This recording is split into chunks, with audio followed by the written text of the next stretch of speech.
Hi, I'm Deanna Springer. And I'm Dana Casey with the Fun Stitch It Sisters Sewing Project and Classic Time-Saving Tips by Nancy Zieman. First, let's take a look at the project we're making today. We'll be making our brand new Colorblocked Shoulder Bag. We're using Glowhaven Fabrics by Lila Tuller for Riley Blake Designs, Pellon's Ultra Firm Stabilizer, size 90 denim sewing machine needles, and Clover's Trace and Crate Bag Template by Nancy Zieman. Make one or all three styles of our Colorblocked Shoulder Bag. The bag templates are designed to be used over and over again.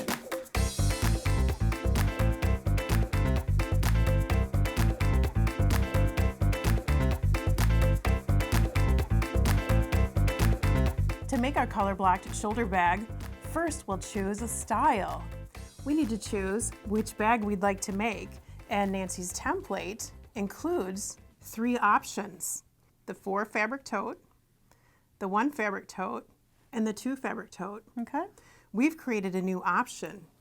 We've created a 2-color fabric tote that has a diagonal accent, so it's brand new. We'll take it a step further today, and we'll turn this diagonal lower portion into a functional pocket. Oh, nice. First, we need to choose our fabrics. So we chose Riley Blake coordinates, 2 fabrics for the outer tote, 1 fabric for the trim and the handles, and then 1 lining fabric. Okay.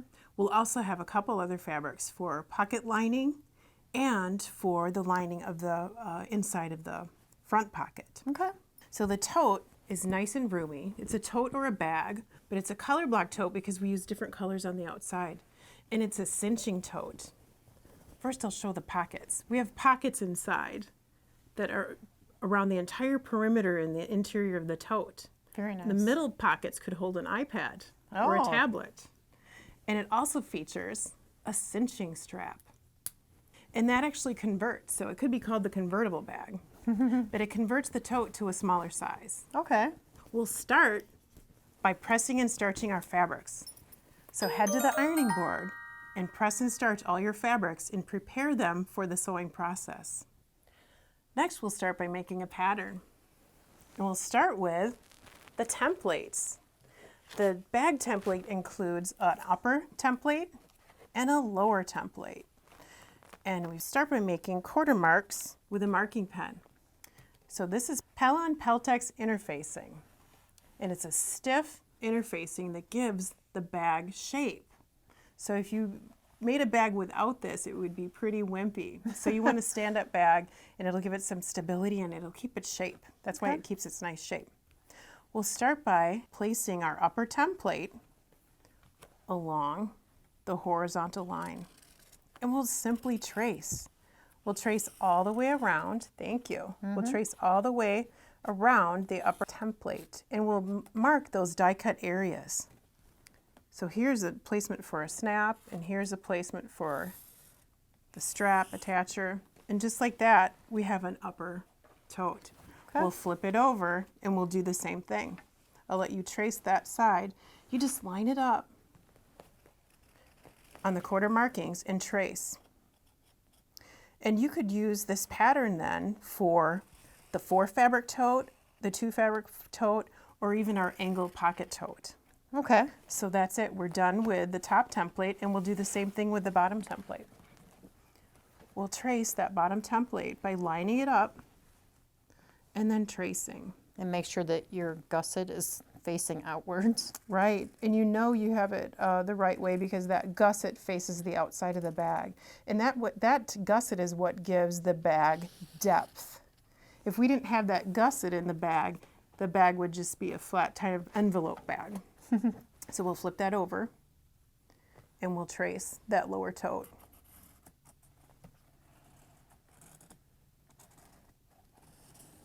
So we've traced all the way around and we've marked that die cut opening. Look at that, we have a bag shape template. Voila. Now we have a traced pattern. We take and we cut out around the outside of the traced pattern. So here is the next sample, and this becomes our pattern.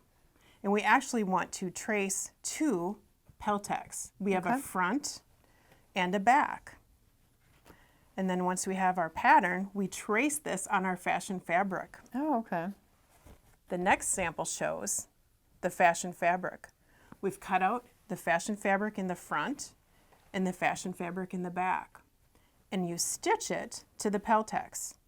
So you just align the wrong side of the fabric to the wrong side of the Peltex, and you wonder clip all the way around. And then you head to the sewing machine and you stitch. You baste all the way around the outside edges. What we're doing is attaching that fabric to the Peltex, and that makes our front unit. It becomes one piece. Oh, okay. Once we have this, we take this and we cut out our lining. You use this as a pattern and cut out your lining in an inner lining and outer line. Right now it's reversible. The bag shape is the same on front or back. Next we need to do some accents. We'll start by making the outer angle pocket. But to make the angle pocket, I cut rectangles. I cut one outer rectangle and one lining rectangle or inner lining, pocket lining. Okay. And to make a rectangle pocket or an angled pocket from one rectangle, you take it to the sewing machine and you stitch. You stitch the long seams only. That is the bottom of the pockets. Oh, We're okay. actually making two pockets from this one rectangle. And then we'll turn this through the opening right side out and we'll press. The next step after you stitch those two long outside edges is to mark a line. So we'll mark a line diagonally across the rectangle. And then we'll head back to the sewing machine and you'll see that's not our stitching line. We stitch on each side of that line. So 1/4 of an inch on each side, we're stitching along that line. The next step is to cut apart. We'll cut on the blue marked line. The blue marked line is our cutting line. So you want to be mindful of how you cut your diagonal. If you wanted your pocket to go a different direction, you'd cut the diagonal from the other corner. Oh, okay. So if you cut your rectangle and mark your rectangle with the fashion fabric out, you'll know which way that pocket will turn out when you're done. The next step is to finish off. We'll finish off the top of the pocket with some bias trim. Oh, So okay. with Clover's 1-inch bias tape maker, we'll cut crosswise fabric strips. And these are actually bias fabric strips, so they have a little give to them. So we cut for a 1-inch maker, we cut the fabric strips, 2 crosswise fabric strips, 1 7/8 inches. Okay. So when you pull it through the maker, you have bias trim. And this is a great project to try some bias trim. It's a small area that you'll be using this and around the top curved edge of the tote. Oh, okay. So it's a fun project to try bias trim making, and you'll see the nice results when you're finished. So we'll add the bias trim to that top edge of the angle edge only. We'll stitch one stitching line to attach it to the pocket. And then we'll press at the ironing board that bias trim to the back. And we'll come back to the sewing machine and stitch. And the next sample shows those pocket tops stitched. So we have the pocket wrong side and the pocket right side, and they're both the same direction. This was one rectangle before we cut it Okay. in half diagonally. And that's the secret to the angle pocket, making 2 angle pockets from one rectangle. And one goes on the front of the tote and one goes on the back. And we'll turn the next sample over and we can see I've stitched those pockets into place. So I've pinned or wonder clipped along the outside edge and then stitched. I've stitched the pocket to the bag along the lower edge of the pocket and on the upper side seams. So you do not want to stitch your pocket closed, or you'll have a nice accent that you took an extra step and lined your accent Yes. angle. So that makes the pocket, and you do the same on the reverse tote. Okay. The next step is we'll look at the back again. On the back of the tote, we've added an extra little stability in the bottom. And this is a Pellon product that's stiff, but it's fusible. Okay. You won't be sewing through this, so you want to cut a rectangle that's inside the tote. So we cut our rectangle 5 inches by 17 inches, and then we fuse at the ironing board with a press cloth. Fuse that into place, and that won't go anywhere once that's fused into place. But to make the 2 totes front and back one piece, we've stitched the lower seam, and then we come back and we do a multi-stitch zigzag just to hold the bulk of that seam down in place. And you can see the tote starting to take shape. The next step would be to place the tote right sides together and then stitch your side seams. And it's getting a little thick and it'll bend your pin, so we like to use Wonder Clips and clip those side seams. And then we'll stitch those side seams. And once the side seams are stitched, that's when you stitch the gusset. So that naturally creates a lower gusset seam when you stack your side seam on the lower tote seam.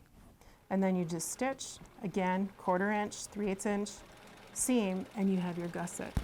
You do the same on the other side, and that creates the tote shape. The next thing you want to do is turn it right side out. So we'll imagine that this is stitched and we've turned it right side out. And then we'll set it aside and bring it back. I'll just clip this. Okay. We'll bring it back because now we need to create a lining. From our original pattern that we made, we've cut out 2 lining pieces. Okay. A lining front and a lining back. The next thing we want to do is add some of those snaps, those magnetic snaps. We have 1 layer of cotton fabric, and we don't want to attach a snap to just 1 layer, so we've added another layer of that Pellon fusible stabilizer that just stays in place, and it'll stay right behind the snap. So we'll put that on both the front and the back, and then we'll do some marking with a marking pen. Okay. And we'll get our magnetic stab and we'll bring our tote, our upper tote template back, and we'll place a little mark right there, right through that opening. Right through that little opening, that snap opening, we'll place a little mark. We're done with the template now. The snap has 2 parts. It's a magnetic front and a magnetic back, and I just align that snap. You want to get it straight up and down, and just make a couple markings for that snap location. Okay. And it sticks. It takes a little strength to pull it apart. And there's a front and a back. So you want to make sure your snaps are opposing. We'll have 2 snaps in this tote, so you don't want to mix them up. Okay. The next step would be to cut those markings to accommodate the prongs of the snap. Okay. So to cut those, we use a buttonhole cutter and a scrap of hardwood. And we tuck that scrap of hardwood below your marked lines, and then you would press. You'd be on a firm table surface and you would cut those 2 marks. And then you insert the snap prongs through the openings and then add the opposite magnet to the opposite lining. Okay. But we're not done with the lining. We want to add some inner pockets. And I'll hand you the snaps back. The snaps will come back later. We're adding more snaps for that cinching strap. The next step in the lining is to cut pockets. So we've cut rectangles. We've cut 2 rectangles that are about 5 by 23 inches. And you place them right sides together. If you want pockets on both your front tote and back tote inner lining, then cut 4. Okay. And then we head to the sewing machine. And we stitch. We stitch along those long lines. And this is just 2 rectangles again. Stitch along the long outside edges. And then we'll turn this through the opening, right side out, and we'll press. We'll head to the ironing board and press that. And it's nice to press this on a seam stick so that you get those seams nice and open before you turn it. And then once it's pressed, we do some marking. And that's when we bring the template back. The lower template comes back and it has markings. It has markings on it for the pocket. Oh. So it's all included in the 2 templates. And then you do a little marking along the red pocket stitching line markings. And you just you've got it. You rotate it. And those become our stitching lines. And it's even noted on the template in different colors what side goes which direction. Exactly. The die cut openings are marked. So this is a pocket stitching line. And you don't want to trace the center because you want that pocket to be larger to accommodate your tablet or Yes. iPad. And then we just turn and we attach it to the inner lining. This you can use pins with. There are no Peltex layers in this bag. But you can see our snaps are already installed in our lining on this sample. So we'll stitch the pockets. The pockets need to be stitched along the sides and along the lower seam. So here we've stitched along the side of the pocket and along the lower seam, and then we stitch those pocket vertical markings. And then your tote has pockets on the inside. So you've got different size pockets here. You can put your pen or pencil there, and your Exactly. cell phone there, and your tablet there, and notebook. Right, and your bag is organized on the inside, and then you still have room to put larger things like your computer or more lightweight things too you could carry. And you may guess what the next step is. We need to sew the side seams. So the lining needs to be stitched much like the outer tote. Okay. Or the inner tote, lining or inner tote. We'll stitch those side seams. We'll head to the sewing machine and we'll stitch along those seams. We'll close that gusset seam just like we did the front tote. Once that seam is stitched, you stack and it naturally creates that lower gusset seam. And you just stitch those seams. And then we'll bring back the finished tote. And this is the fabric tote that we didn't use a pocket, we just used a trim. So this isn't a functioning pocket, it's just a trim accent, which is included. Many options for the color blocked tote are included with the tip sheets that we include with the template. Okay. And then we need to finish the bag. We need to finish the first by stitching wrong sides together. So first, before we do some bias trim, we need to stitch. We need to stitch the upper side tote, and that's it. We're just stitching that upper side tote and then turning it right sides out. Okay. And then we'll top stitch. And then we need to bring the bias trim back and add more bias trim. So with the same 1-inch bias tape maker, the same way we've added the bias trim to our pocket, we'll stitch the bias trim to the curved seam. Take your time and stitch that curve and use wonder clips to hold that bias tape in place. And then wrap it to the inside. But you want to leave extending tabs for handles. Oh, okay. So be sure to leave extensions for the handles, and we attach the bag to the handles with a circle. We have a little circle round hardware to go with that. So just choose some pretty hardware and attach. Wrap that around and stitch. And our handles are made a little bit differently. So the longer strips are not bias strips. They're still made with our 1-inch bias tape maker, but we've cut the strips 2 inches and we've added some interfacing. And then we've put them through the maker, which gives us 2 handles. Once we have 2, right, we put them wrong sides together and we do a little stitching. So you can see the wrong sides are together, head to the sewing machine and edge stitch each one of those handles. So 4 bias strips make 2 handles. Okay. So this is our handle that we attach to the circle ring after we've attached it to the bag.